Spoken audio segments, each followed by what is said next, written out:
It's been a while since I've done a tag on BookTube. I think the last I did was the banned books tag back in October. But Kim of An Oasis of Books kindly tagged me for the cozy Christmas book tag. She has a very cozy channel. I'll link to it in the show notes below. The tag was created 6 years ago by a channel Call Me After Coffee. So the tag is older on BookTube than I am. I also saw Kelly of Books I'm Not Reading do this tag, so I'm now stoked to do this tag. I haven't put my Christmas decorations up. I did find this small tree. My name is Jim. This is my channel, Books, Reading and Stuff. Prompt number 1, Twinkling Lights. What's the most beautiful book you own? I buy books usually for their content, not for their beauty, their aesthetic appeal.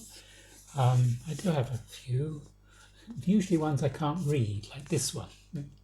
This is Erion and Prometheus, but it's the Georgian version by J.R.R. Tolkien. It's got some nice illustrations in here. It's not being able to find it. Like this one. And it's got a nice bookmark. Another one I can't read is this one, Lamborghini.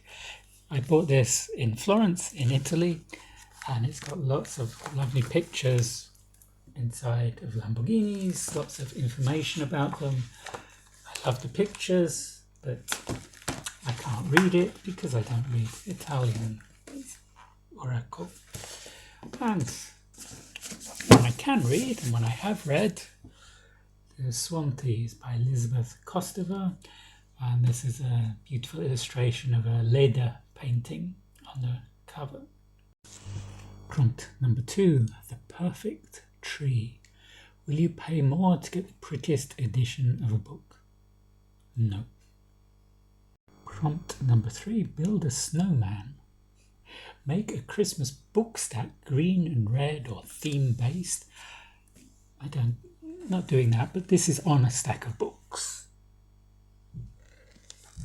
to lift it up to the right height. Prompt number 4,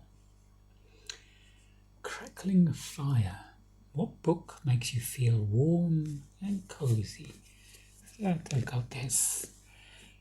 Legends and Lattes by Travis Baldry, about an orc who gives up fighting people with a battle axe and opens a cafe and a coffee shop in a place where they've never tasted coffee before. That's very cozy fantasy. 5, Knee-high socks. What's the longest book you've read? I'm not sure about this. I have read the Bible.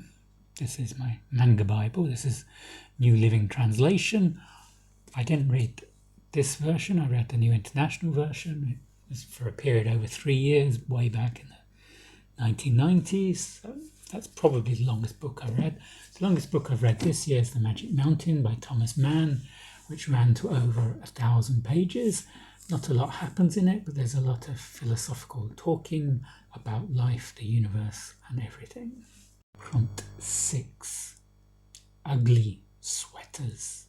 What's the ugliest book you own? I noticed Kelly, when she did this, she held up a copy of her Jane Eyre. My copy of Jane Eyre is not very aesthetically pleasing. This is put out by Palitral, who's a Georgian publishing house. They put out some cheap versions of books in English, also books in Georgian. I'm not very impressed with their covers. This is their Wuthering Heights. But the ugliest has to be this one. This is The Picture of Dorian Gray by Oscar Wilde. This is not a book I don't think anyone would buy for the cover unless they were looking for a particularly ugly cover. Prompt 7, Blizzards. A book set in winter, or a book that gives you the chills. Has dark themes, but for this I have By Their Cold Fingers by Timothy Bryan, a book set in Greenland in the 1400s. Outside, the wail from the never-ending north wind pierced through the exterior log walls of the place, its shrieking whoosh barely audible over the crackling blaze of the blackened old hearth inside.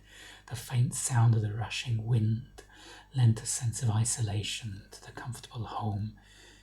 Greenland in the 1400s was a very cold and inhospitable place. Finally, prompt 8, home for the holidays. Are there any books that make you feel like you're going home? I'll be here in Tbilisi for the holidays. If I go back to my childhood home, there's some books that remind me of my distant childhood, like The Cat in the Hat by Dr. Seuss, and Now We Are Six by A.A. Milne. E.H. Shepard is the illustrator. When I was 1, I was just begun. When I was 2, I was nearly new. When I was 3, it was not quite me. When I was 4, I was not much more. When I was 5, I was just alive. But now I'm 6, and clever is clever. I wish I could be 6 forever and ever.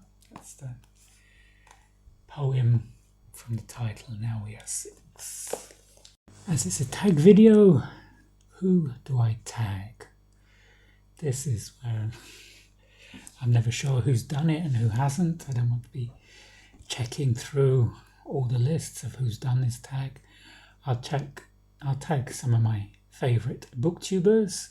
I'll tag Debs of Raina Reads Stuff, Hannah of Hannah's Books, Aaron Facer, Erion and Prometheus of Book Zealots, and Gareth of Books, Songs and Other Magic.